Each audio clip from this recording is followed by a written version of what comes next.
Welcome to Nurse Educatrix. This video gives you information regarding data in research process. So this video we will go through what is data, types of data, sources of data, and what is data collection process. Data is the lowest unit of information and it is the most important aspect in research study. It helps to solve the problems and provide answers to the researcher's question.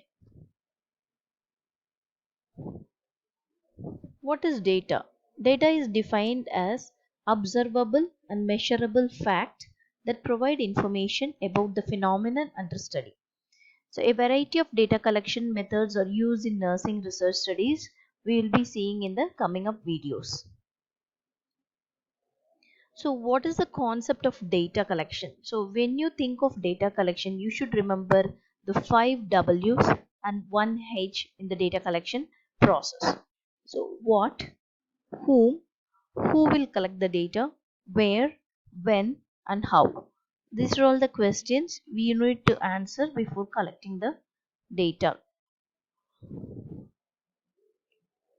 So there are two sources of data, which is external sources and internal sources. The external sources, which is of two types, which is primary data and secondary data. So what is primary data? The data has been collected from the first hand experiences from the right person. It is more reliable and authentic comparing to the secondary data. Primary data has not been changed or altered and the validity is greater than the secondary data. So primary data, the validity is more, it is a first hand data, it is directly collected from the person. So what are the advantages of primary data? The targeted, issued or addressed. So what is to be collected, you can go straight away and collect it. And so the data interpretation is always better in primary data.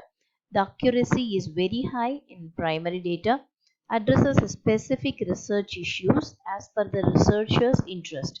So as per the research interest, the data what is collected will be helpful. It is of greater control.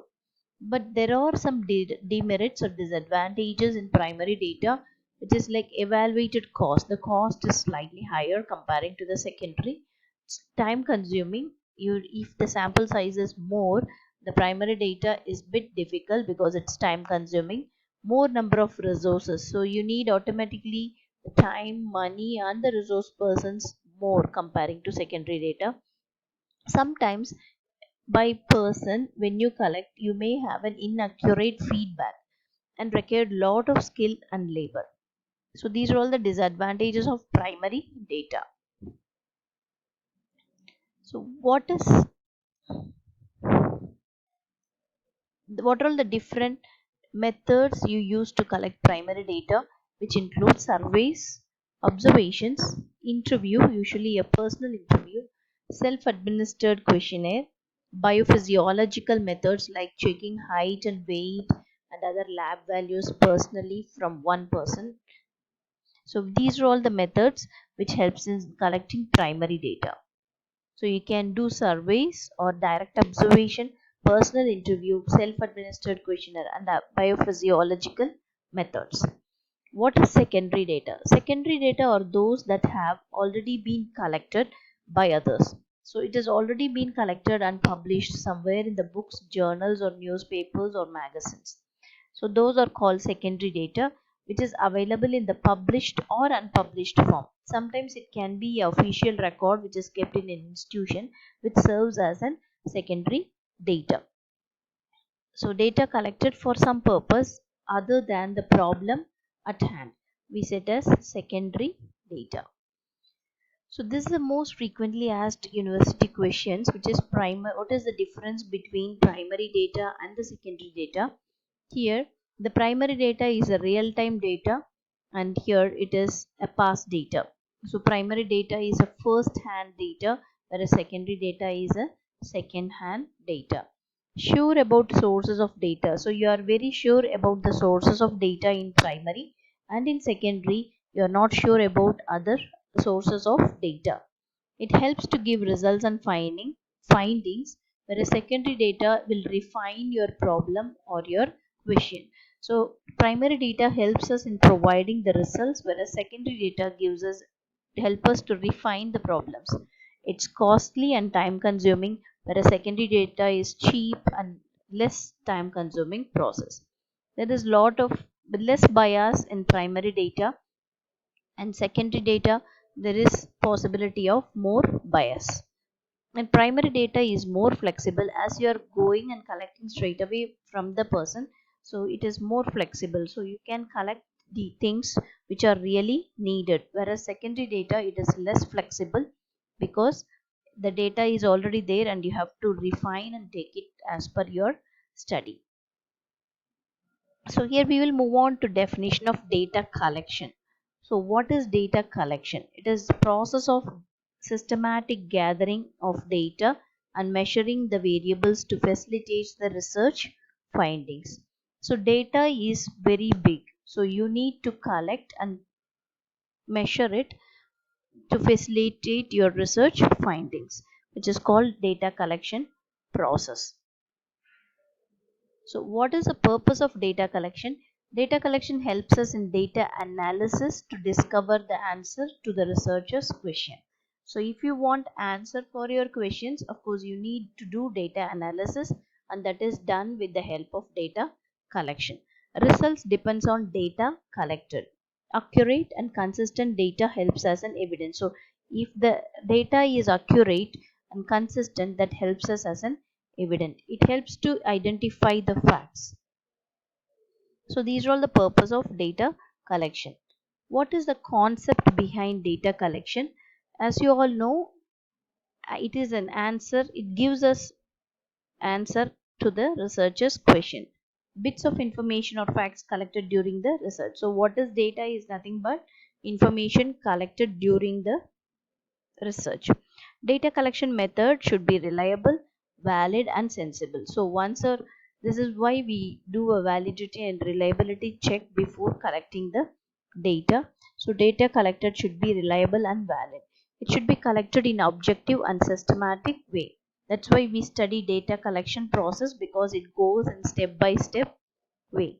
The researcher should have an idea about type of data and method of data collection. So why we study what is data and methods of data collection in research? Because the researcher should have an idea or knowledge about the different types of data and method of data collection. The data collected in qualitative is numerical, and the data collected in quantitative is the data collected in quantitative is numerical, and qualitative is by words, like unstructured data which is given by words. So what are all the factors influencing data collection? There are different kind of factors which influence the data collection process or the methods. So nature of the study. As per the type of the study and nature of the study, the researcher will select the data collection process or the method. Type of research subjects. It depends upon what type of participants you have, what type of sample you have. As per that, the data collection method changes. It depends upon the type of research study. If it is a qualitative, the method of data collection is mostly observation, because you are going to directly observe what is happening and you are going to describe it in words. Okay, or you can go for an interview method, whereas quantitative you can do with a self-administered questionnaire or a survey method, and you can get information. So as per the type of the study, the data collection method differs. Purpose of the study. For example, if you are going to assess the knowledge of about something, then your method of data collection will be a self-administered or a questionnaire method. Whereas if you are going to use a skill or study the skill of a person, or for example, hand hygiene skill, hand washing skill in nursing students, you are going to do the study, then as per the purpose, what you have to do, you have to make an observational checklist. So depends upon the purpose of the study, the data collected will be changing. Sample size. For example, if there is very less number of sample, then you can go for a direct interview method. Whereas if the sample size is very large, like 1000 or 10,000, then you need to mail the questionnaire to get the information. So as per the sample size, the data collection method or the tool differs. Distribution of target population. If your population is very nearby, you can go and collect. It's easy. So your process can be just, you can go to the field and collect the data. Whereas if the distribution is the complete district or the whole state, so what you have to do, you cannot go directly. Of course, your data collection process changes. Either you have to mail them or by post you need to send to them. Time frame. So it depends upon the time for your research study. You should select your data collection method. Literacy level of the subjects. This is very important. You may have a questionnaire in your hand, but your subjects or the participant cannot study or read. So in that case, you have to do it as an interview method. You cannot go and give them the question if they cannot read. So literacy level of the subjects also decides your data collection method or the process. Availability of the resources. So how much time, money, and the person you have in your hand, it depends upon that. You have to apply the method of data collection.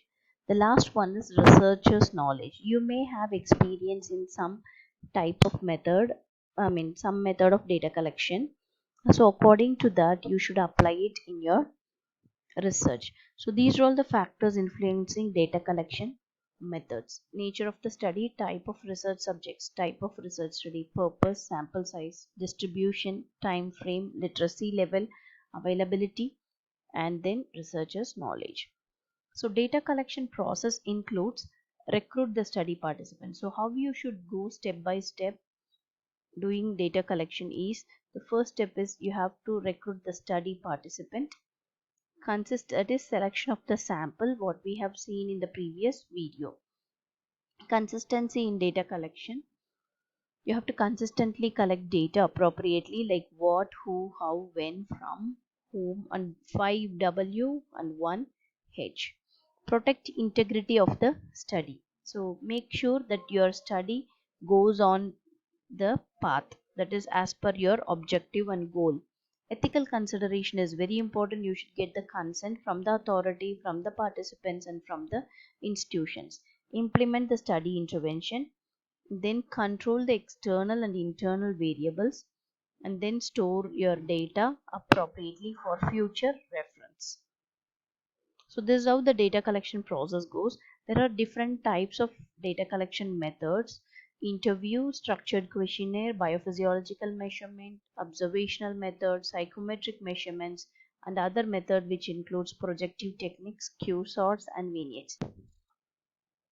So in this video we have discussed about what is data, what is sources of data, types of data, data collection process, purpose, concept, and factors influencing data collection method. And to know more about methods of data collection, please do watch my videos. Thank you once again and see you in the next video. Don't forget to subscribe my channel and watch the other videos in the playlist. Thank you.